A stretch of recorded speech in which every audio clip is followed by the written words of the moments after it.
உங்கள் எல்லாத்துக்கும் வணக்கம். நம்ம ஆளுநர் என்ன சொல்லியிருக்காருன்னா, மோடி ஐயா அவர்கள் இந்திய பிரதமர் மோடி ஐயா அவர்கள் தமிழ் மொழியை வளர்த்துட்ருக்காராம் ரொம்ப.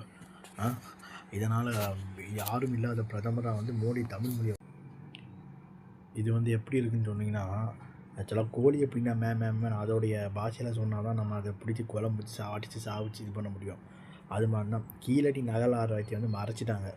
கீழடி அகழ்வாராய்ச்சியை மறைச்சிட்டு தமிழர்களுடைய தான் உண்மையான நாகரிகன்றதை வெளியே சொல்ல அவங்க பயப்படுறாங்க. ஸோ ஆனால் இப்போ தமிழ் மொழியை ஊன்னு பேசுகிறாங்க. நம்ம உதயம் பருப்பு கேள்விப்பட்டிருப்பீங்க. உதயம் பருப்பு அதான் அம்பானி விலைக்கு வாங்கிட்டார் கிட்டத்தட்ட 60% பங்குகளை. இது என்னென்னா கோயம்புத்தூர் இருக்கக்கூடிய அதுக்கப்புறம் மில்லு எம்ஆர் மில்லு அப்போ கேபி மில்லுன்னு நினைக்கிறேன், அதையும் விலைக்கு வாங்குவாங்க ஃப்யூச்சரில். இது ஒரு பொய்யான ஒரு தான். இது யூகத்தின் அடிப்படையில் சொல்கிறது தான். ஸோ அது எதனால் அப்படி சொல்கிறாங்கன்னு பார்த்தோன்னா ஒன்றும் கிடையாது.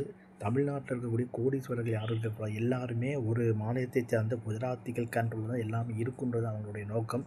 அதன் அடிப்படையில் தான் இப்போ எல்லா வணிகத்துலேயும் அவங்க அம்பானியோட எல்லாமே தமிழ்நாட்டில் இருக்கக்கூடிய எல்லா பெரிய பெரிய நிறுவனங்களோட ஷேர்ஸை வாங்கிட்டு இருக்காங்க. ஜியோ ஹாட்ஸ்டார் வாங்கினாங்களே, ஹாட்ஸ்டாரை ஜியோ ஹாட்ஸ்டாராக மாறிடுச்சு. அது மாதிரி இன்னும் பல நிறுவனங்களை வாங்கி மொத்த இதுவுமே குஜராத்தியர்கள் கை கொண்டு வர போகிறாங்க. அதுவும் இல்லாமல் மகாராஷ்டிரா பார்த்திங்கன்னா மராட்டியர்களை விட ஓனராக அதிகம் 90% பார்த்திங்கன்னா குஜராத்திகள் தான் இருப்பாங்க. ஸோ அந்த நிலைமைக்கு தான் நான் தமிழ்நாட்டுக்கு கொண்டு வர போகிறாங்க.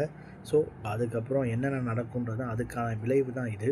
ஸோ நம்ம கவர்னருடைய தமிழ் பிரதமர் மோடி தமிழை வளர்க்குறார், அதை வளர்க்குறார், இதை வளர்க்குறாருனாரு. ரயில்வேயில் தமிழருக்கு வேலை வாய்ப்புன்றது ரொம்ப ரொம்ப கம்மியாக போயிட்டுருக்குது. அதை சொன்னால் நம்ம தேச துரோகிம்பாங்க. இதெல்லாம் இல்லாமல் நம்ம ஆளுநர் அவர்கள் மோடி தமிழை வளர்க்குறார், இதுவரை இல்லாத பிரதமர்களை விட. இது நகைப்புக்குரிய விஷயமாக தான் இருக்குது. நம்மளோட கீழடி அகழ்வாராய்ச்சியை மறைப்பதற்கான வேலையை தான் கவர்னர் இன்டைரக்டாக பண்ணிகிட்ருக்காரு. அது அகழ்வாராய்ச்சின்றது சிந்து சமவெளி நாகரிகமும் ஒன்று தான். உலகத்திலே பெரிய நாகரிகம் நம்ம நாகரிகன்ற வரலாற்றை மறைப்பதற்கு வேலையை தான் இப்போ பண்ணுறாங்கன்னு சொல்லி என் வீடியோ நான் சொல்லி முடிச்சுக்கிறேன். Bye bye.